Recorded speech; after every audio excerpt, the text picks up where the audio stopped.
Dear Rector, dear Vice Rector, dear candidates for the honorary doctorate, dear presidents of the research institutes, dear colleagues, ladies and gentlemen. On behalf of the Catholic University of Louvain and Louvain School of Management, I have the honor and pleasure to introduce to you 3 excellent scholars, and each one is bringing us a part of their scholarship in a time where it's urgent and extremely timely to bring these elements to practice.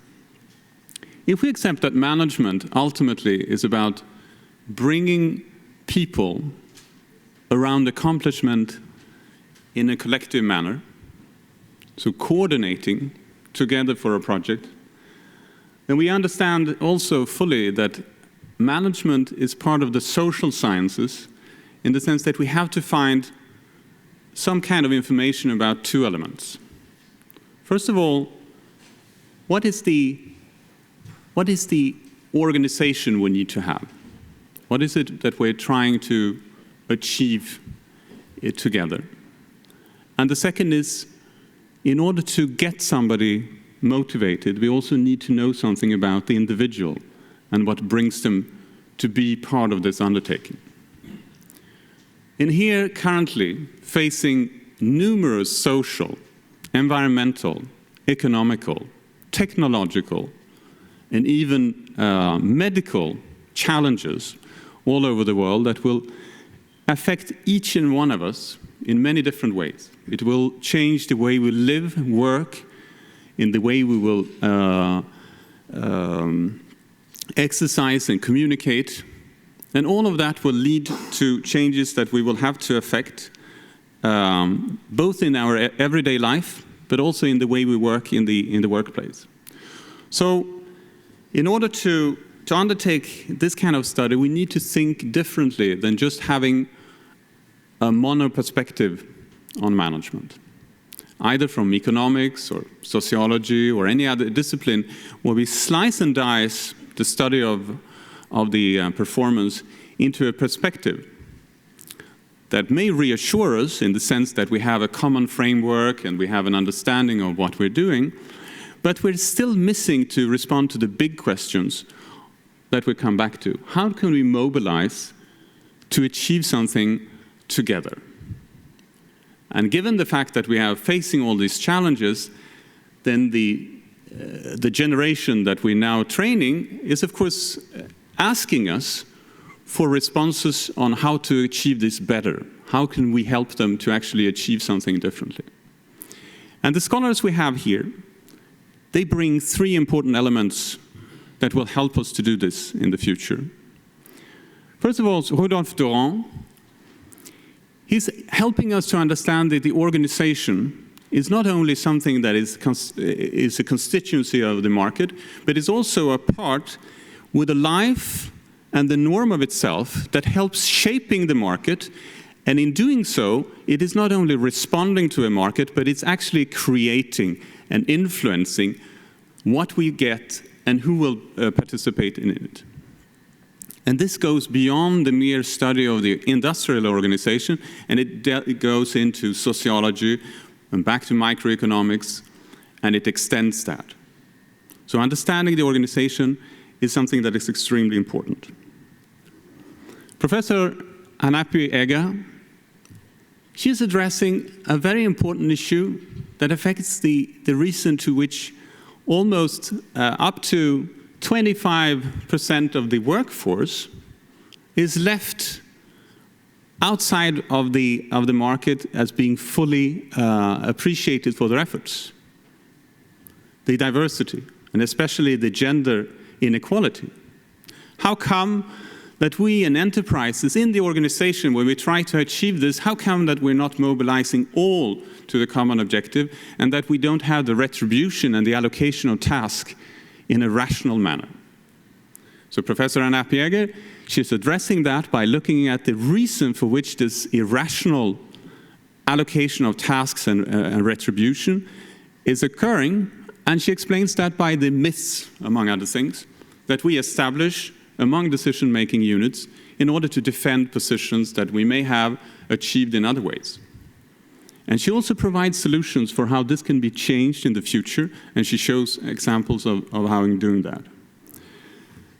And finally, Goran Rajan, he's addressing the issue of the balance between not only the market and the government in the classical dichotomy, but having several agents here, and the role of the communities, and the role of the balance where the market as an organizing principle is kept because it leads to an optimal allocation of tasks, but where the role of regulation is much refined and is also allocated to us as decision makers, as part of the market, as citizens, and the initiatives that we can take to also set our norms and influence what finally we have as power to create as a common market. And this is something that has been put into practice by Professor Rajan, also in his action as head of several international banks.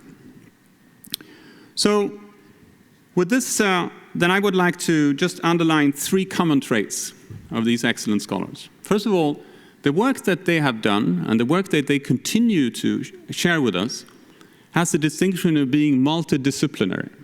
It goes beyond the classical borders, and it looks for truths wherever there are interesting contributions. Second is that it's based on a true analysis of the real problems that surround us and the paradoxes and the contradictions that affect this efficiency. So it's based on an analysis that, as a third point, could be said, both rigorous but also relevant.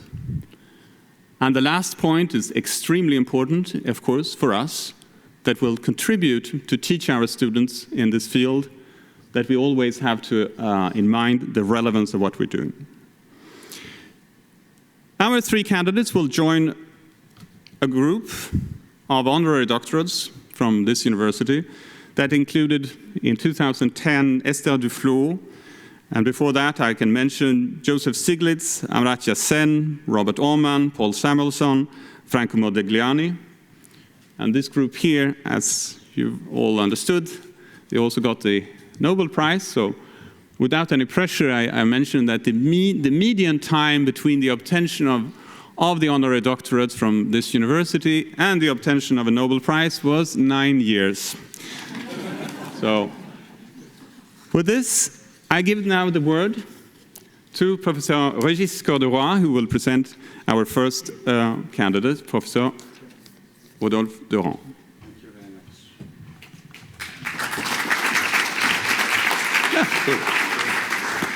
Just to adjust with that. Okay, that's okay for me. You can put that here. Hello, everybody. Okay, it's a great honor and a great pleasure to have the opportunity to say a few words in terms of introduction about my esteemed colleague, Rodolphe, if I can call you Rodolphe, if you accept today. Okay. I remember when we met, it was a long time ago. I think we were PhD students, young and innocent, so still young. And it was the beginning of a long-lasting period of collaboration and co-authorship. Okay, took a long time. Okay, and here we are today, in fact. Basically, we are here at UCL, Université Catholique de Louvain, and I truly think that celebrating Rodolphe is a perfect match with the chosen theme we have this year, put human values at the center of the enterprise. I think you really deserve this DHC for at least 3 reasons. At least, I mean. Okay, the first one, I can say that the story of Rodolphe is a real story of meritocracy. Okay, it was not, we can't, if I use this expression, I can say that you were not born with a silver spoon in your mouth, and you were not a heir, basically, and so you worked hard, and you were lucky enough to be a bright student, and so you managed to pass the concours exams at HEC, HEC 1, we could say, okay, at this time, okay? And so you entered HEC, but you were not self-satisfied to get the HEC diploma, HEC France, and to start a profitable career in business. Okay, that's a classical life. And so you remain motivated by what I can call a strong motivational, strong intellectual curiosity, okay? And so that's why, which is not so often in management or in business, that's why you entered the PhD process, and then, of course, you got the diploma. And then after, you had I think it's 2-year period in the United States as a young scholar. And after, you have first academic commitment in Lyon, at EM Lyon. And let's say, get back home. Now you are at HEC France. Okay, that's something which is not easy to get to go back in France, because when you are French for a business school, it's always difficult to go into the school, because we want to internationalize. It's everywhere the same thing. We want to internationalize the staff. Okay, so you did this process, and I think you also, I also know that you learned the rules and values of academic life from colleagues who were, we can say that, great examples for our community. And I've got in mind, in particular, late Roland Calori. I think Roland was something like a mentor for you, and it was a great thing. Okay, so it was my first point for meritocracy. The second reason why, not 13, 2 or 3 reasons why.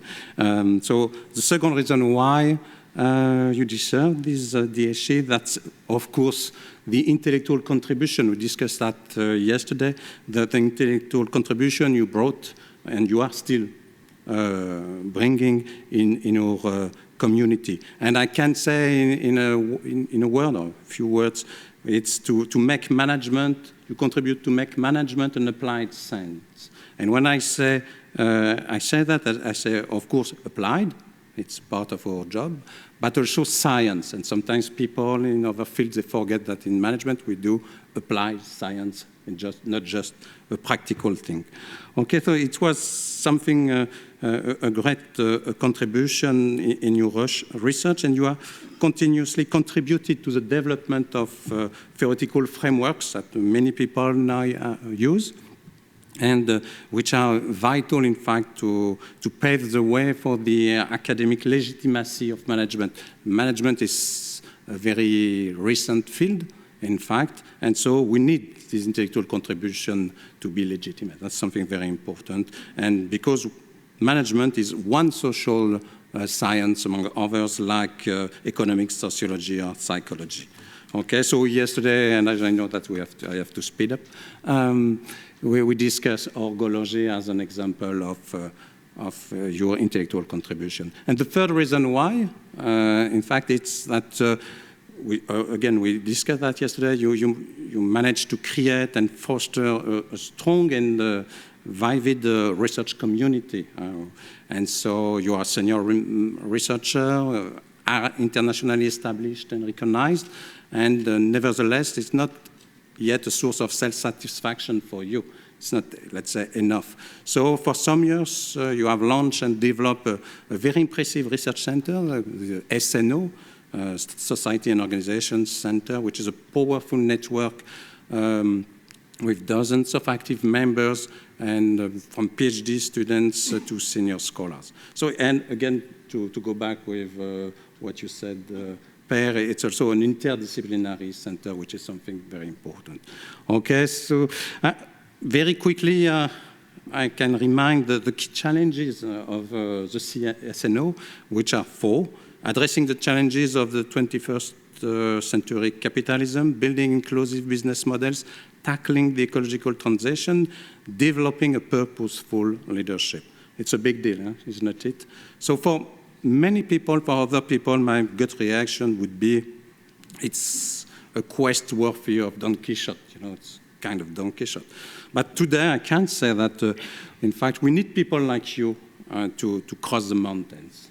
Okay? And for all this reason, Mr. Vice Rector, I have the honor to request you kindly to grant the title of Doctorate Honoris Causa of the Louvain School of Management, Université Catholique de Louvain, to Professor Rodolphe Durand. Thank you.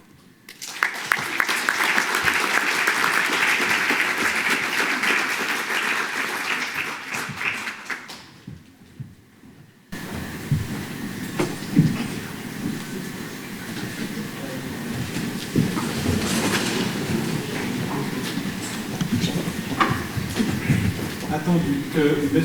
Rodolphe Durand, né en France le 25 juillet 1971, est un chercheur en sociologie, management et théorie des organisations dont les travaux ont une résonance mondiale. Membre de comités éditoriaux de revues scientifiques prestigieuses, organisateur d'événements qui croisent les perspectives académiques et managériales pour contribuer à l'émergence d'un capitalisme renouvelé. Il est chair professeur à HEC Paris, membre du conseil d'administration, conseiller d'entreprise et expert dans le domaine de la soutenabilité et nouveaux modèles d'affaires. Il est le fondateur et directeur du Centre Société et Organisation à HEC Paris. Attendu la créativité dont M. Rodolphe Durand a fait preuve pour associer des disciplines sœurs, sociologie, philosophie et théorie des organisations, pour parvenir à établir un modèle de compréhension de phénomènes sociaux, de conformité et d'analyse des formes de différenciation organisationnelle. Attendu que les recherches de M. Rodolphe Durand, par l'entremise de la création du Centre Société et Organisation, sont sorties de l'univers des revues académiques pour pénétrer le monde de la pratique, non seulement celle de l'enseignement des nouvelles pressions sociales et environnementales qui pèsent sur les entreprises, mais aussi celle de l'action au plus près des multinationales, des organisations publiques et des organismes internationaux. Attendu, il a été honoré de plusieurs distinctions, dont le prix R. Scott de l'American Sociology Association en 2005, le prix de l'Innovative Scholarship de la European Academy of Management en 2010 et nommé Fellow de la Strategic Management Society en 2014. Attendu que sa rigueur scientifique a été largement reconnue par ses pairs et qu'il est le mentor de nombreux chercheurs exerçant aujourd'hui dans de prestigieuses universités de recherche. Attendu que M. Rodolphe Durand, au-delà de sa personnalité scientifique, est un homme de cœur dont la générosité, l'intégrité et l'ouverture d'esprit ne sont plus à démontrer. Pour toutes ces raisons, en vertu des pouvoirs qui nous ont été conférés, nous nommons et proclamons le professeur Rodolphe Durand, docteur honoris causa de l'Université catholique de Louvain.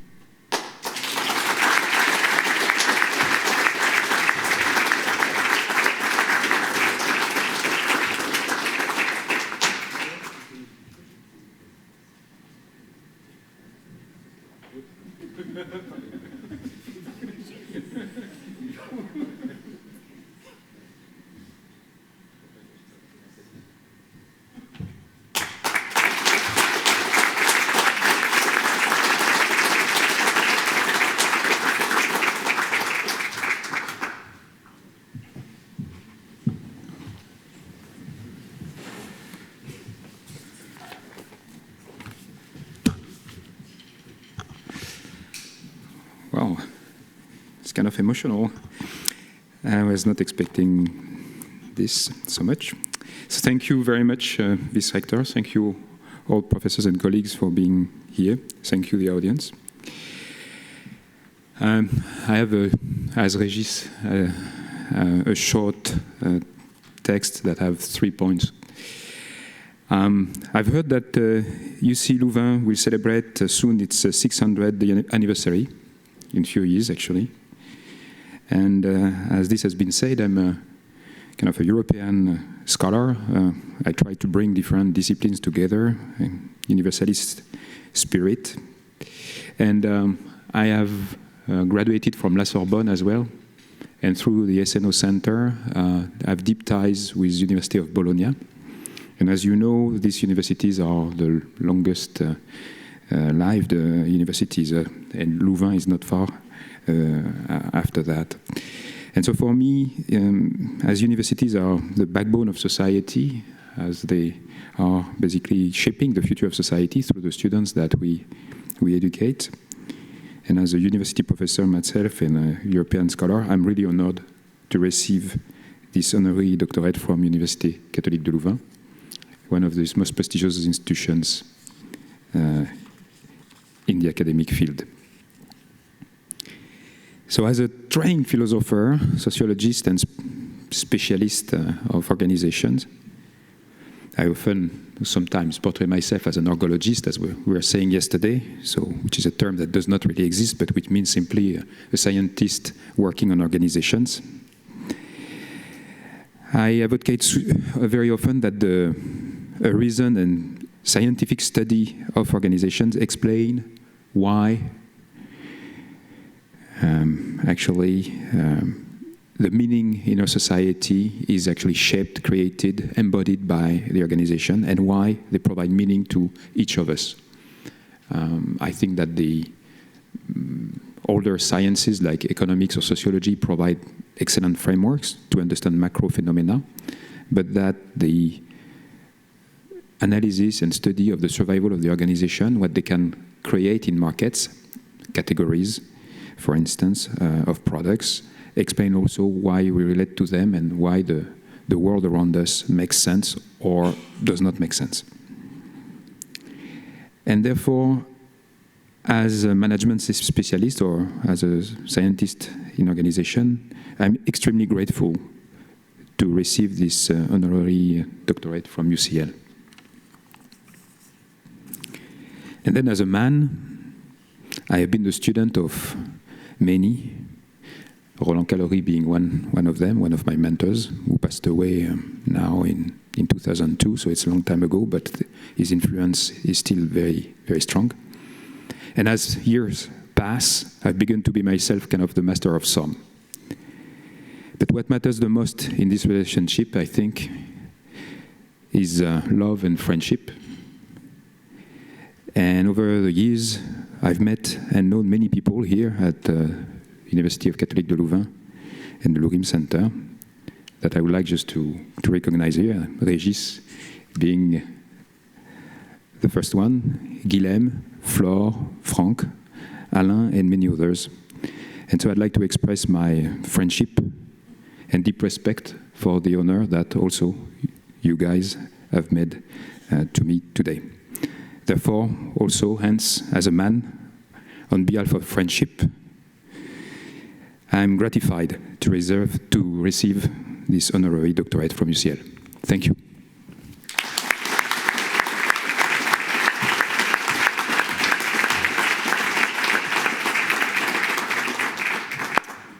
I will now give the word to Professor Michel de Wolf, who will present the candidates, Professor Edeltraud Hanapi-Egger.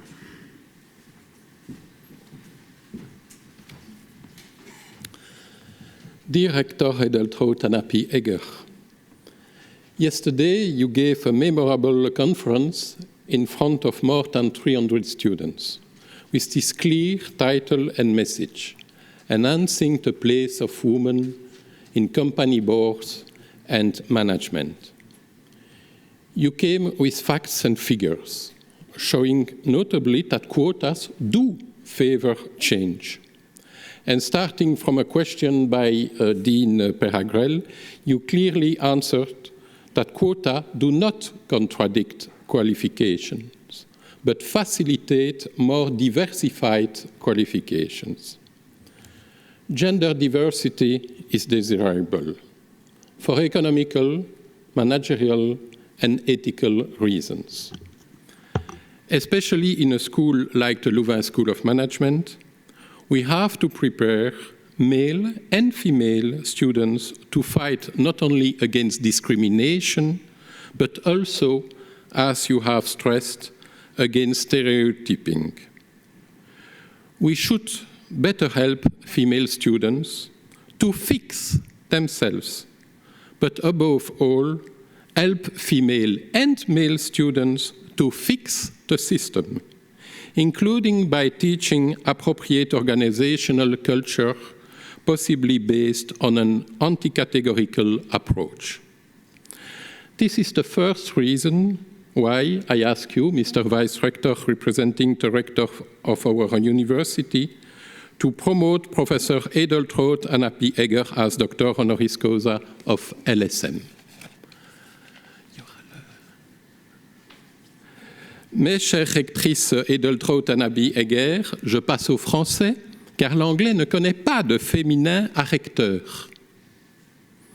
Vous avez démontré que vous n'êtes pas seulement une experte, là aussi, pas de mot féminin en anglais, une experte, disais-je, et du plus haut niveau de la diversité des genres, ayant publié des centaines d'articles scientifiques à ce sujet, ainsi que plusieurs livres, dont le fameux ouvrage paru en 2011 chez Springer, The Triple M of Organizations, Man, Management and Myth. Pour l'écran, à un certain moment, il y a un écran qui doit apparaître. Non.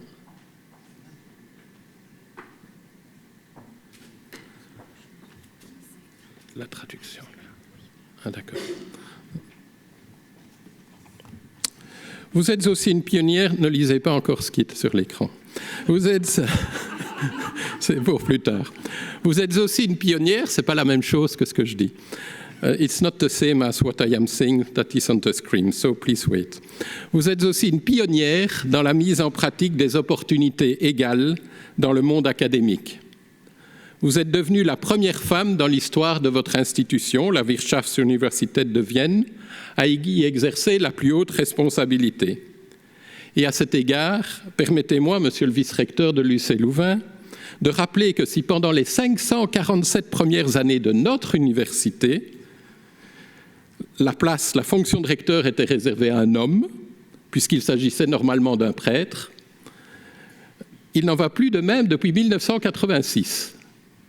Pourtant, nous n'avons depuis lors toujours pas connu de rectrice, malgré le tiers de siècle accompli depuis lors et les 8 nominations rectorales intervenues. Cependant, cher Edeltraud, vous ne vous êtes pas contenté de devenir la première rectrice de la WEU, vous avez aussi appliqué l'approche anticatégorielle qui conduit à apprécier les mérites qu'a une personne d'être recrutée ou promue dans le personnel académique en fonction de la manière dont elle a transformé les opportunités dont elle a bénéficié, plutôt qu'en fonction de critères absolus favorisant souvent les hommes. Ainsi, une personne à mi-temps avec 6 bonnes publications peut prévaloir sur une personne à temps plein avec 10 bonnes publications. This is the second reason why I ask you, Mr. Vice Rector, representing the Rector of our university, to promote Professor Edeltraud Anapi Egger as Doctor Honoris Causa of LSM. However, dear Edeltraud, not only you are a scientific specialist of gender diversity, not only you are able to implement efficiently a policy of gender diversity, you are also a living testimony of diversity, or at least of non-linearity as a person. Because diversity is not only a question of gender diversity, it can be also, even of the world of business schools, for instance, a question of language diversity. And sometimes both questions are linked. Language diversity and gender diversity. For instance, as already said, rector has no gender in English. It has in French, recteur and rectrice. It has in German, rector and rectorin. Therefore, and because I have already used French, I will go on in German with a translation on the screen for the people who do not intend to take the consequences that after Brexit, German will more than ever record the biggest number of natives in the EU just before French. Und jetzt auf Deutsch, Sie sind nicht Rektor, sondern Rektorin. Und somit sind Sie schon in Ihrer linguistischen Verschiedenheit anerkannt. Gestern haben Sie übrigens das Wort Mann weiß gebraucht, das ins Französische übersetzt werden kann, Garçon manqué, aber nicht ins Englische, um dieses Stereotyp zu bezeichnen, das diese Verschiedenheit negiert.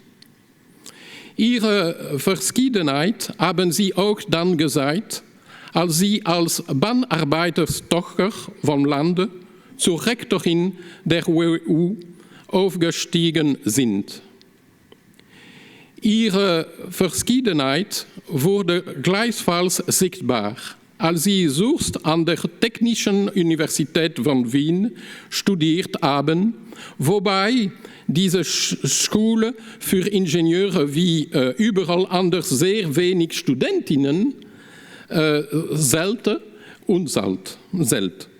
Später haben Sie dort auch gelehrt, bevor Sie an der Wirtschaftsuniversität von Wien gelehrt haben und diese später wiederum ebenfalls geführt haben. Doch diese Universität zählt so viele Studentinnen wie Studenten.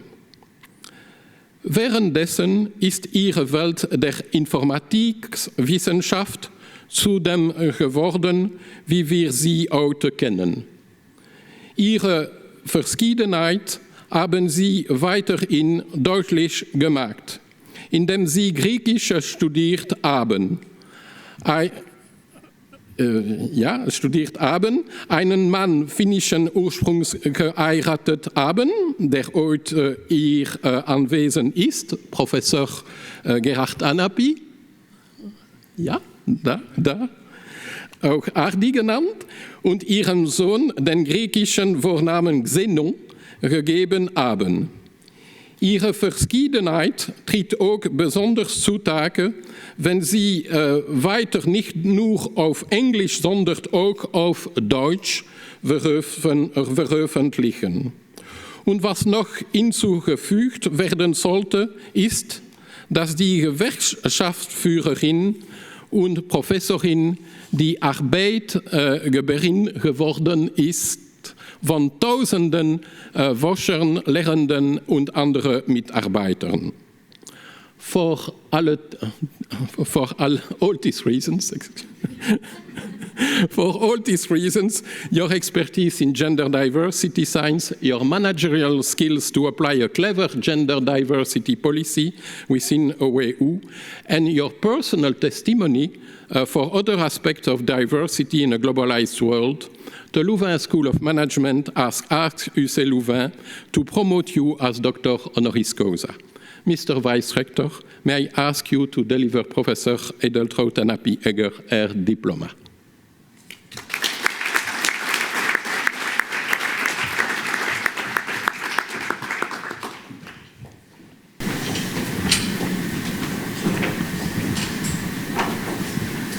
Given that Edeltraud Anapi Egger, born on January 18, 1964, is a pioneer both scientifically and managerially for women at the highest professional level.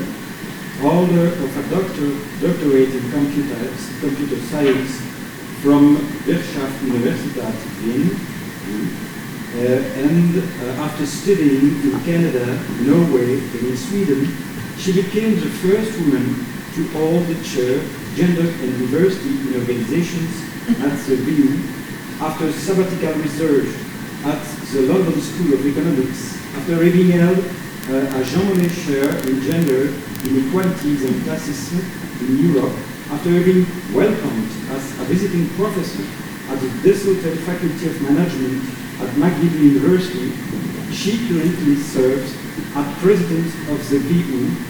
Given that Edeltraud Anapi Egger has published several hundred articles in German and English, demonstrating the added value of studying gender diversity, particularly in the management and of organizations, her publications also tackle how to proactively prepare this diversity, starting with teaching, especially in business schools.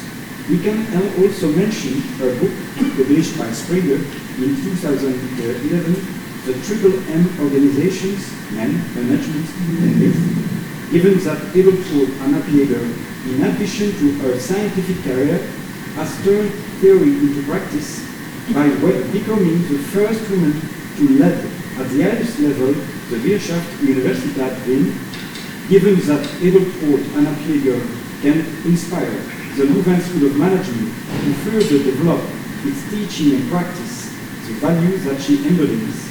We, therefore, by virtue of the powers conferred upon us, appoint and proclaim Professor Edeltraud Anna Pieger an honorary doctor of the Université Catholique.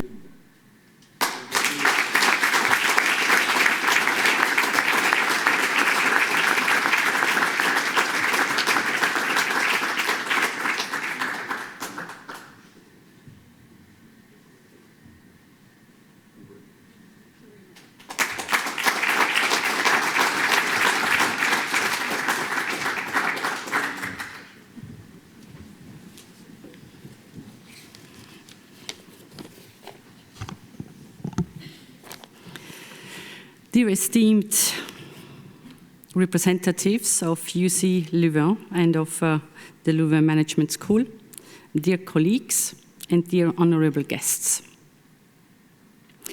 I thank you very much for the honorary doctorate of UC Louvain. I feel much honored that such a distinguished university is granting me this sign of appreciation of my work as an academic and, as I could hear, also as president of WU Vienna, the Vienna University of Economics and Business.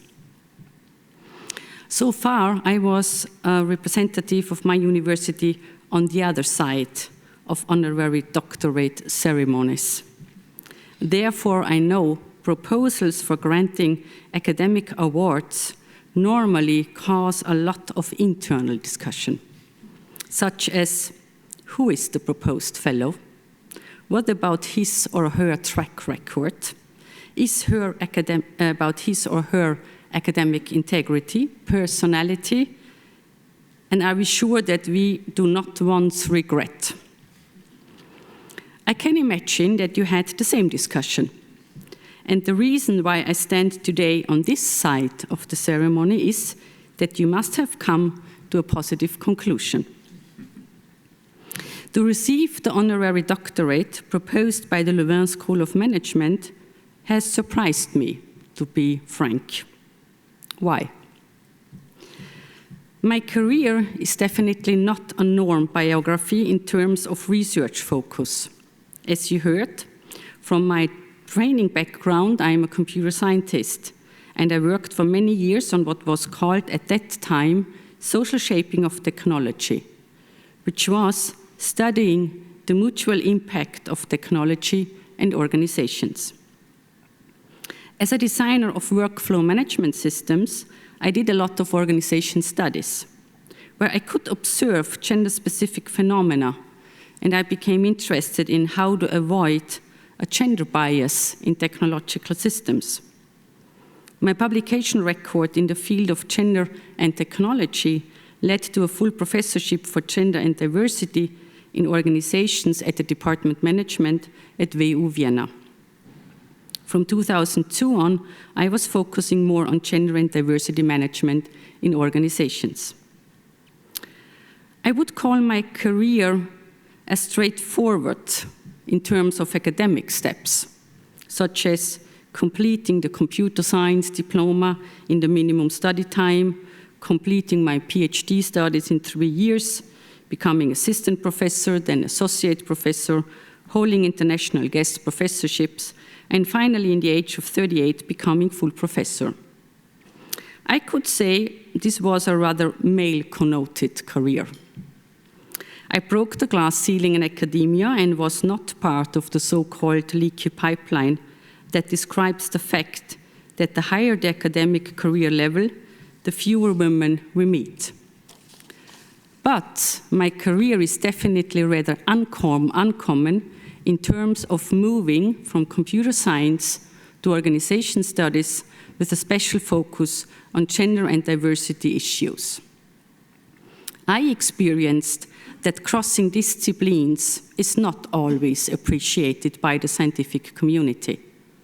I remember that once a female colleague said to me, leaving the field of computer science to become a gender professor means to be dead as an expert. Furthermore, working on interdisciplinary topics challenges traditional academic evaluation tools such as publication reviews and research project evaluations. I heard several times from prestigious journal editors and reviewers that interdisciplinary research is neither fish nor fowl. And even worse, focusing on gender and diversity studies causes sometimes, let me formulate it politely, skepticism. So I think with all my, but of course facing gender gaps, exclusion and discrimination based on various diversity dimensions means there is still an urgent need for evidence-based politics. And who should deliver sound scientific knowledge, if not scholarly work? In the meantime, gender and diversity studies are not only well established as a research field, they also are still urgently needed to enhance societal development. The Louvain Management School has shown with proposing me for an honorary doctorate not only that the field of gender and diversity studies is appreciated, but also that my unusual academic career path is acknowledged. So I thank with all my heart for this honor, and I also would personally like to thank Professor Michel de Wolf for his engagement and his support. Thank you very much.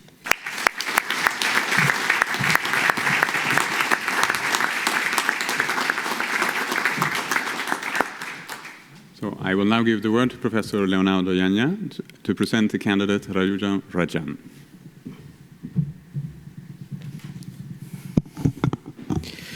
Dear all, Raghuram Govind Rajan was born in 1963 in the central India city of Bhopal.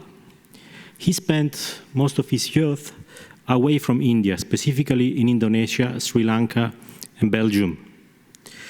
After obtaining his degree in engineering and management, he moved to the US, where in 1991 he obtained a PhD in management from the MIT. He began then a career as an assistant professor at the Chicago Booth School of Business, where he stayed until 2003. During this period, he covered several visiting positions in MIT, Northwestern University, and the Stockholm School of Economics.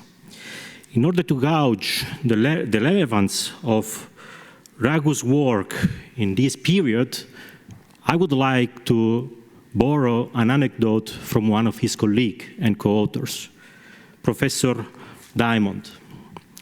So we all know in this room, at least the professors, that one key step and stressful moment for our profession is the moment of the tenure.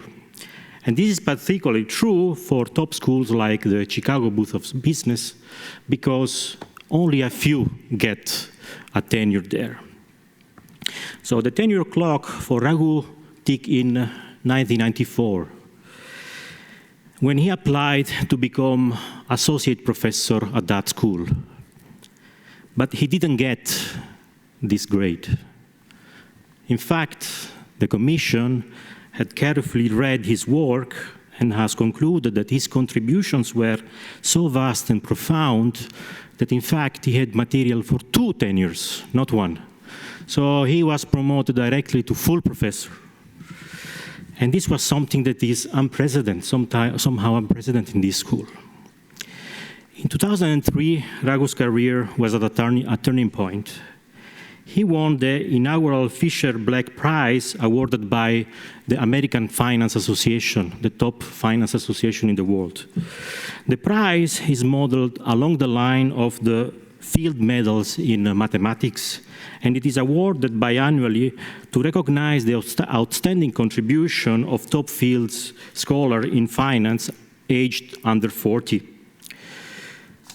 To be noticed that this prize is given only if the committee found someone who who merit the prize. So 2 years after Raghu got the prize, in fact, the prize was not assigned. So to move on,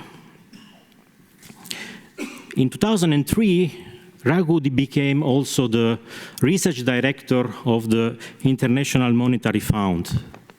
He was the youngest and the first Asian-born person to have this title in the history of this institution. And he accepted this position because he thought that at that time the IMF was underplaying the role of financial sector in his economic analysis. As research director of the IMF, Raghu showed the world that he was ready to stand for his scientifically grounded ideas. And in fact, he warned the central bankers of the world of the risk of a financial meltdown around the world. Let me tell you the story. In 2005, he was invited to the Jackson Hole Economic Symposium. This is a conference that is held every year, where basically the elite of the central bank and economic world meet in order to discuss relevant issues in the world, for the world economy.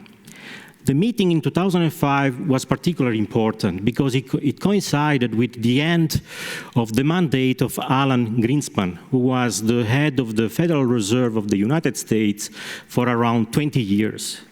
So Greenspan, in fact, was someone who firstly and successfully opposed stricter regulation on derivative products, a kind of innovative financial contracts. So Raghu, in that conference, presented a paper with a very simple title. And the title was, "Has Financial Development Made the World Riskier?" So most of the participants to that conference, I guess, would have replied to that question, no. After all, Greenspan was one of the advocates of financial innovation. However, Raghu exposed the audience to the danger skulking in the financial system and concluded that the answer to that question was yes. Financial development have made the world riskier. But why? Raghu argued that banks' manager incentives and compensation were not aligned with the risk that they were taking. Huge bonuses were generated by short-term returns on risky complex assets, such as credit default swaps. However, there was no risk adjustment for the fact that those assets could default even with a small probability. Of course, if this were to be an isolated case concerning only one bank, it would have been not a big problem. However, the compensation of managers was based on the relative performance of fellow colleagues. That meant that everybody basically was buying this type of asset, the credit default swap, such as credit default swaps, driving the price of those assets up. The banks started to accumulate those assets in their balance sheet, but they didn't have any parachute in case that those assets would sharply underperform. So Raghu pointed out that if the likelihood of substantial negative return on those assets would materialize, potentially the entire financial system would break down. 2 years after the financial crisis erupted. After the experience as the IMF research director, Raghu came back to Chicago booth, where he held a position of distinguished service professor in finance until 2013.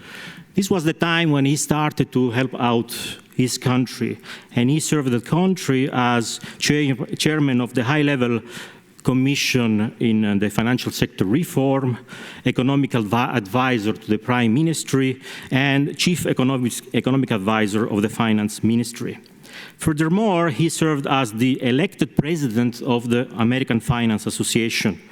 And in that period, he published the book Fault Lines, in which he argues that the root of the financial crisis, in fact, were not to be found only in the fact that there were a few greedy bankers who took unreasonable risk. But he pointed out to the fact that there are severe flaws in the economy, such as inequality, that can in fact lead to potentially to a more devastating crisis. Needless to say that this book collected several awards, including the Financial Times and McKinsey Business Book of the Year in 2010. So in 2003, again, another turning point in Raghu's career. So he became the governor of the Reserve Bank of India, a country with more than 1 billion of people, and that was in the middle of a financial and economic crisis. I think that in this particular case, we can use economic and financial data to understand the merit and the reputation that Raghu has for leading this institution. So after the first day in the office, the rupee basically gained 2.5% against the US dollar. Then if we look at the average volatility of the exchange rate over the period where Raghu was the head of the central bank, so over 3 years, and we compare that with this average volatility, but 3 years before, in fact, this volatility was 50% below, so the volatility was halved. Furthermore, if we look at the risk premium asked by investors to buy government bonds in India, this decreased steadily during the period of where Raghu was the president of the the Reserve Bank. Raghu made curbing inflation his primary focus, and he brought inflation down from around 10% to 4%, and the wholesale inflation from 6 to 6.1% to negative territory. During the period as governor of the Reserve Bank of India, he was awarded of the 5th Deutsche Bank Prize for Financial Economics in 2013, in recognition of his groundbreaking research work which influenced financial and macroeconomic policy analysis around the world. This is a prize basically that was given to Raghu, and he was elected among 260 nominees. Furthermore, around the period where he was head of the Federal Reserve Bank of India, so for 3 years, he was awarded for 2 times for the prize of Central Banker of the Year. And in 2016, he was selected among the 100 most influential people in the world by the Times. So Raghu's career is marked by path-breaking research work and actions. He has put human values at the center of his action as researcher and as policymaker. His research topics and policy actions were implemented with a clear view to help to make the world a better place, and with a sub-focus to help people in poverty to get out of those miserable conditions. He has pursued these goals with courage, without shelling away from real-world complex policy issues, and without being afraid of speaking inconvenient truth. Whenever he worked, he has gained a strong reputation of being an incredibly fair man, and he's viewed as the voice of reason within his colleagues at the Chicago Booth of Business. And let me tell you finish with 2 anecdotes. So Raghu started to be interested in economics when he was still a teenager. He thought that economics will help him to make India a better place for the people that were living there. And during this period, he started to read economic articles. In particular, he was fascinated by the articles by the Nobel laureate Robert Merton on option pricing. Many years after, in fact, he was called to bring his country outside of a deep financial and economic crisis. And in the same year, Robert Merton was among the jury members who awarded him of the Deutsche Bank Prize in Financial Economics. So I think that life has given an answer to the quality of the path that you have chosen for your career. So for all these reasons, Vice Rector, I would like to ask you to award Raghu Rajam of the title of Doctor Honoris Causa of the Leuven School of Management and the Université Catholique de Louvain. Thank you.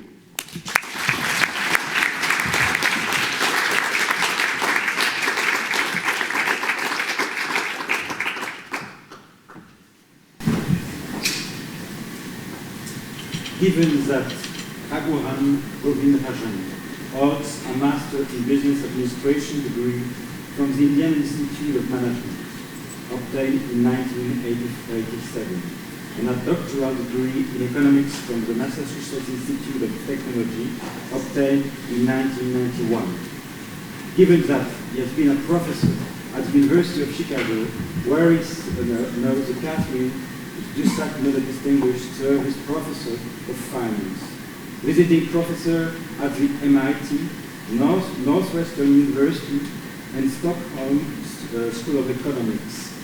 Given that he has been Vice Chairman of the Board of Bank for International Settlements, Governor of Reserve Bank of India, Chief Economic Advisor of the Government of India, Economic Advisor to the Prime Minister of India, Chairman of the High-Level Committee on Financial Sector Reforms, Economic Counselor and Director of Research of the International Monetary Fund, given that he is a recipient of the Dutch Bank Prize for Financial Economics, of the Bernard Arms Prize, of the Inigo Fish Black Prize awarded by the American Financial Association, of the Infosys Prize for the Economic Sciences, and of the Treffs Prize for Outstanding Academic Achievement, of the Financial Times Best Business Book of the Year Award, and the Yashwantrao Chavan National Award for his contribution to economic development. Given that he has been nominated several times Central Banker of the Year by several specialized magazines, that he has been considered among the 100 most influential people in 2016 by the Time magazine, that he has been listed among the top 100 global thinkers in 2010 and 2012 by Policy magazine, given that his work has influenced academic research and financial and macroeconomic policies around the world by revealing the complex relationship between the financial sector and the rest of the economy and the harmful aspects generated by excess of risk-taking. In particular, one of the greatest contributions is the prediction of the economic turmoil in the US. Already in 2005, he highlighted that weak individuals, consumers' conditions, coupled with flawed financial order, are at the core of the instability of the financial system. Given that he has been recognized as fellow by several professional societies and foundations, that he has been the president of the American Financial Association and the director of the American Financial Association, we therefore, by virtue of the powers conferred upon us, appoint and proclaim Professor Raghuram Rajan an honorary doctor of the Université Catholique de Louvain.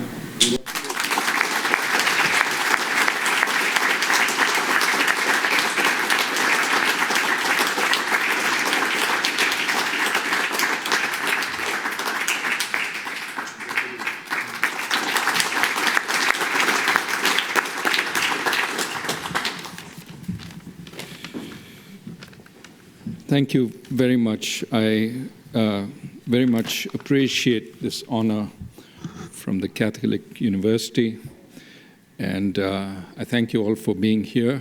I know you've already spent a long time listening to me this morning, so I'll be relatively short.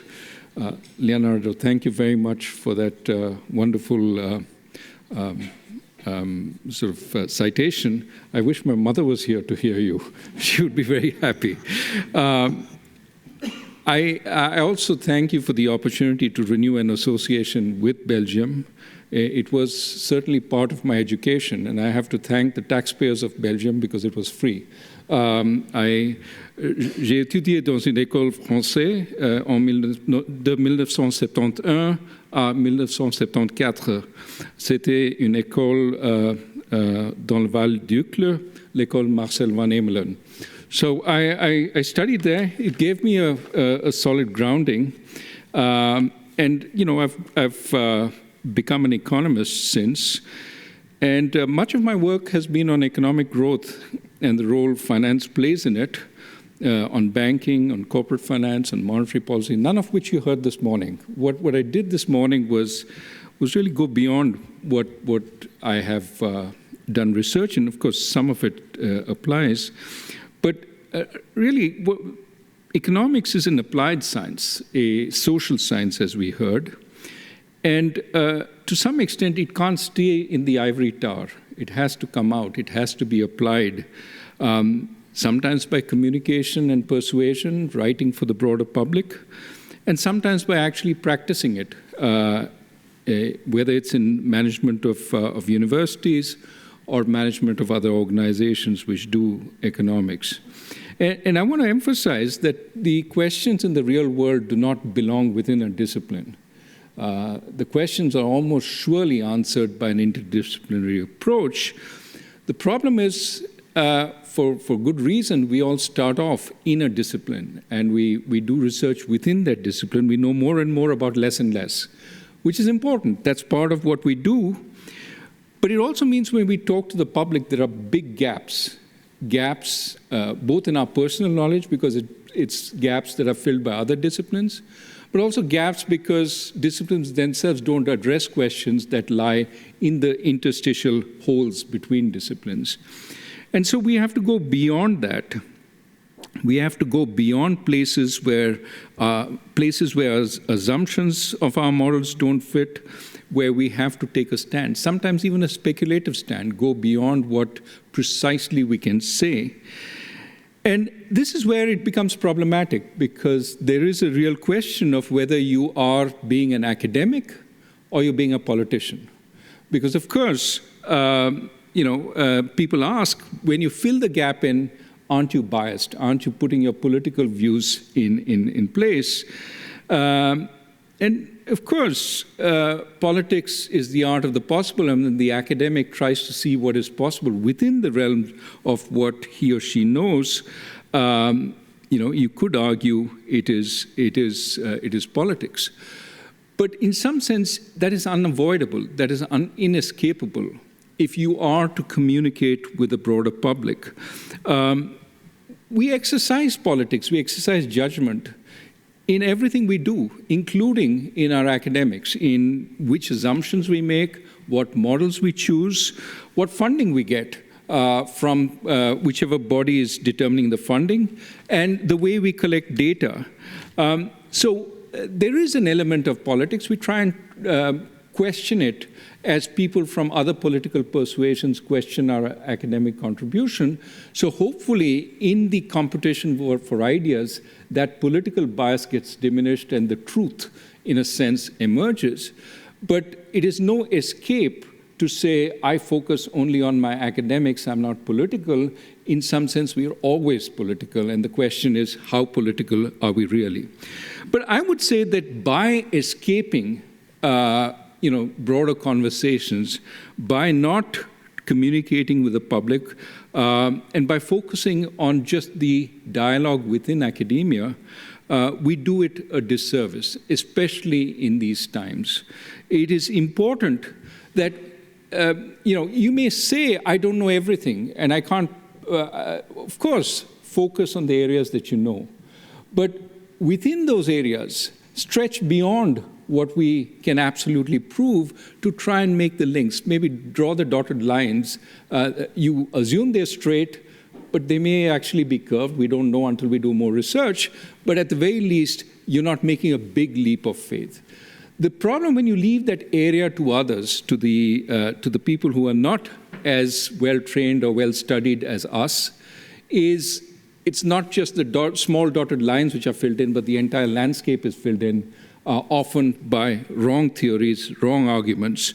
And this is especially important today in a period of technological change, massive political upheaval, where the aging of populations creates a whole new set of problems, where the growth of the rest of the world relative to the industrial world creates a new set of opportunities, but also a new set of problems, where immigration faces us every day, whether it's a solution to the problems of the future or a problem that has to be solved today? Those are the questions we have to face. And of course, overriding all of this is climate change.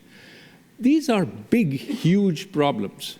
These are problems which are not subject to answers from any single discipline. These will require multidisciplinary answers. It will require also leaps of faith beyond what we know in academia. So in a sense, this is a call, I think, very much along the lines of what the dean said, a call for engagement academically, but also in some sense politically.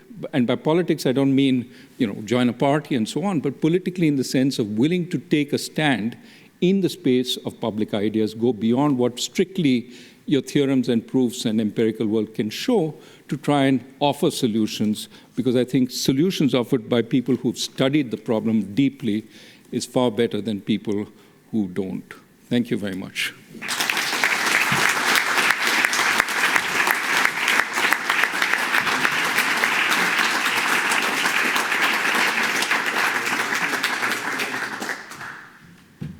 So dear honorary doctorate, in accepting this highest degree that we award at UC Louvain, we welcome you to be permanent members of the UC Louvain community, and we ask you to consider Louvain School of Management as your second affiliation, where you're always welcome to share your ideas, your creativity, as you have done in the past, and that I hope you will continue in the future.